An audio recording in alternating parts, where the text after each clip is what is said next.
everyone. I'm Andrew Alphonse. I'm your Western Sydney rep for Uni Mariner, and I'm with Father Danny North today. He's one of our beloved priests at Our Lady of Lebanon. So we're just going to be talking a bit today in the first part of our next Uni Marinite series. We're going to be talking about ghosting God and what exactly that is and how we can better avoid that in our lives. So how are you going today, Father? I'm good. Yeah, Thank God. How are you? Very good, thanks.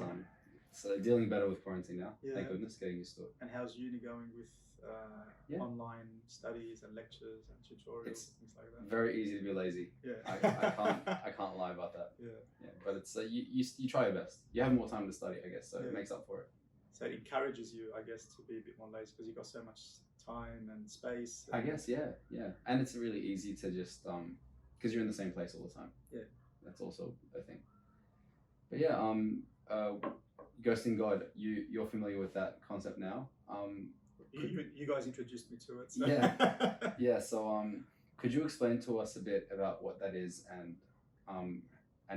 what else you think is relevant to the topic? Yeah, I think maybe before we go into the topic, how about we read a passage from the scriptures from the Gospel of Saint Luke. This was the Gospel of the sixth Sunday of the Resurrection, which speaks about a ghost. Yeah. So if we start off with that, then we can maybe let that lead us into our discussion. And the Father, the Son, the Holy Spirit. Amen. From the Gospel of our Lord Jesus Christ according to Saint Luke. While they were talking, Jesus himself stood among them and said to them, "Peace be with you."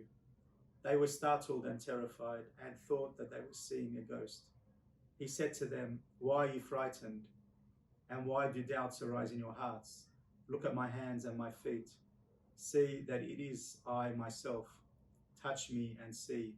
For a ghost does not have flesh and bones, and you see that I have." And when he had said this, he showed them his hands and his feet. While in their joy they were disbelieving and still wondering, he said to them, "Have you anything here to eat?" They gave him a piece of grilled fish, and he took it and ate it in their presence.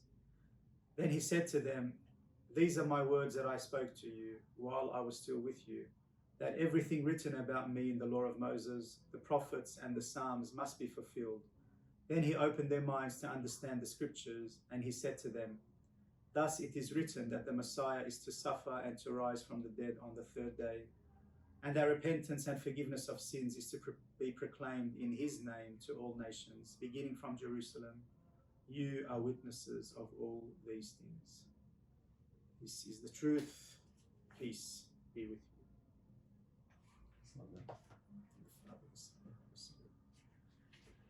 Amen. So I guess if we speak about ghosting God, and if I understand the concept well in this new, what do you call this age? The Z age? Yeah. I don't even know anymore. It used to be Y, now it's Z, I guess. So in this Z age, I think from what I understand, it's when someone messages you or sends you a text or a message, and you see that message coming through. However, you choose to ignore it for whatever reason. And I think a lot of the time we're like that with God, because God sends us so many messages in many forms, in many ways. We know that he's there, we know that he's messaging us, we know that he's speaking to us, but we choose to ignore. We choose to ignore that message for a variety of reasons also. There's a variety of reasons. And I think one main reason, which we heard in the gospel now this morning, why are you afraid? Why are you frightened? Why are you afraid? Yeah. A lot of the time because we are afraid. So we know that he's speaking to us. We know that he's talking to us. We know that he's telling us to do the right thing. Yet we choose a different path because socially it makes sense. Within our community or within our society, within the peer group that I guess we're within, it makes more sense not to follow God. Our sin sometimes leads us into ignoring God and ghosting him. Many reasons, I guess, that allow us to ignore that message and to just cast over that message, and not respond. What's more dangerous, I think, though, is that when we do open the message and we see what God is saying to us, we see what God is speaking to us about, and then after we even read the message, we choose to ignore that message.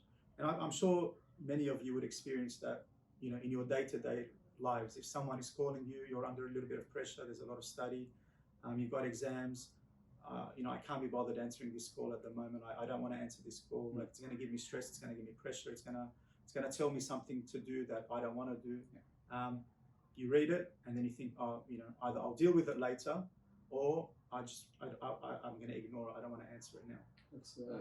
That's one thing that I think about sometimes, and I talk about with my friends. It's kind of like what you do in those most stressful moments that defines you in a way. And often I think people, we justify what we do because it's easy. It's just like, oh, hey, we use our sin to justify more sin, if that makes sense. 100%. It's just like, oh, how am I meant to talk to God? I'd let down all these friends. I'd let down these commitments. Or no, it's a very good point. Yeah, and I think our fear is something that drives us to ignore. Yeah. Because let's face it, from a young age, from our baptism, we're being formed. God is speaking to us in a particular way through the sacraments, through the mass that we come to every Sunday, or some of us every single day. God is speaking to us through the readings, through the scriptural readings, through our prayers, through a hymn maybe that we're listening to. God is speaking to us through our friends. Through the friends that we have at uni, through the friends that we have through our family members. God is always speaking to us in a particular way. So we can't say that we don't know, especially for people that are formed in the church, people that are active in the church, people that have a lot of, they're associated with people in the church. We can't say that we don't know, because we have been exposed to the truth. The truth has been revealed to us in various forms. However, we have to make a conscious decision. Either we listen, we follow, we are guided by this truth and we respond to the call, or we ghost it. We choose to ignore it and we just put it to the side. Yeah, there's still time.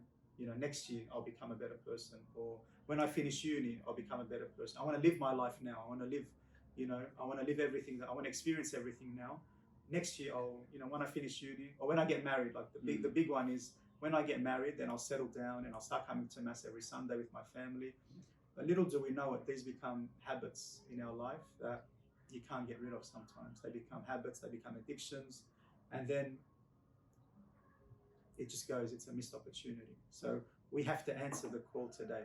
That's true. We have to answer God's call, and and God is not just calling us, say, to religious life or to priesthood, or when we say God is calling us, He's not calling us. It's not necessarily that He's calling us to something particular. He is always calling us. He's always calling us to a vocation in our life, and we have to discern that vocation. However, I think more importantly, He's calling us to goodness. Yeah. He's calling us to holiness. He's calling us to be good people. He's calling us to love one another. Like we heard in the gospel, love one another just as I have loved you on Sunday. That's the most powerful gospel, the most powerful commandment, the commandment that He gave us, the only commandment that He gave us, that summarized everything that He spoke about, everything that He taught us. Love one another as I have loved you. When someone is loving me and I'm ignoring that love and I'm not responding to that love, when I'm detaching myself from that love, I'm not answering the call of God. I'm ghosting God. Yeah. So it's not just about God. It's about God through each one of us, through the people that we live with, people that we associate ourselves with, people that we love. I think that's also very important to understand. Yeah, I've seen that. I've seen that with myself. I've seen that with those around me. It's very easy to see someone wants to live a specific way, whether it be something as normal as diet or exercise, or as something like a form of spiritual or a form of spirituality. They're always going to be like, oh, after this I'll do it. So let's say after this exam, or let's say they're doing a particular practice that's on not Monday. I'll start my diet on Monday. Yeah, there you go. And then like Tuesday night comes around, you're like, oh yeah, it's all right. Oh, the month is ending soon. I put another kilo between Monday and Tuesday. What's another kilo? It's not a big deal. Yeah. It's off, like it's crazy, but one of the best lessons I ever learned was like, there's no better time to start than now. Don't use some arbitrary, like there's always going to be something else. Yeah. There's always going to be another hurdle that life throws your way, and no, very true. Procrastination, and if you're going to learn anything from me today, and Yeah. this is something that I'm very passionate about. Procrastination is the work of the devil. Okay, so there is nothing better than today. Today, now. You have to love today. You have to worship today. You have to be humble today. You have to be selfless today. Not tomorrow. I can't think of tomorrow. I mean, I have to think of tomorrow, of course, and I have to plan for tomorrow. But goodness is today. Godliness, if I can say. Yeah. We have to. I mean, as I said, we've been formed since a very young age, since our baptism, and we've been formed in our faith. We've been taught about our faith. All this formation, where's that gone? Yeah. Where's that gone? You know. Now, but there are many things that take place in our life that take us away. So, you know, the way that we are brought up, the way that you know, possibly incidents in our life, illnesses in our life, bad experience in our life that can take us away from God. Yeah. Okay, for one reason or another. But I think we have to trust in, like Jesus is saying, you know, to the apostles, to the disciples today. Touch me and see, for a ghost does not have flesh and bones. Come to me, look at me. Come to me in prayer. Come to me in the mass. Yes, it's easy for you to be frightened. Yes, it's easy for you to let go of me. But if you don't come to me, then how are you going to believe? How are you going to trust? How are you going to feel? How are you going to see? You know, so we have to always try to come to Jesus, especially in that darkest moment. One experience that I have is that when we are in the darkest moment, when we're in sin, or when we're upset or lonely, or we actually tend to put Jesus to the side. We think that we're not worthy anymore of praying. And a lot of people say to me, "Oh, Father, you know, when I'm in sin, I can't pray anymore." Well, that's the time that you need to pray. Yeah. That's the time that you need to pray the most, because He's with you. He's there by your side. In your sin, He's there with you. Okay? You have put Him to the side, but He hasn't put you to the side. So when we're in our darkest moment, when we are frightened, when we're in our sinfulness, etc., we have to call on Him. Yeah. And we have to answer that call. We have to read that message. We can't ghost Him at that point of time, because that's the time that we are. Loneliness, boredom, all these sorts of things. And that's what leads us to sin, because we're putting Him to the side. We're not answering that call. So true. It's not like any good relationship in a sense. It's kind of like a relationship is, and I'm not talking even romantic or just any good relationship, friendship, family. They're there for you during good and bad. And you're not just there to share periods of time where you're really enjoying yourself or things are all going well. I think that in a way, God gives us hardships to form us and to rely on Him. It's an excuse to rely on Him in a way. I don't agree that He gives us hardships. Okay, yeah. I agree that He uses those hardships to form us. So He uses difficult situations. It's a wake-up call for us. You know, it's truly a wake-up call.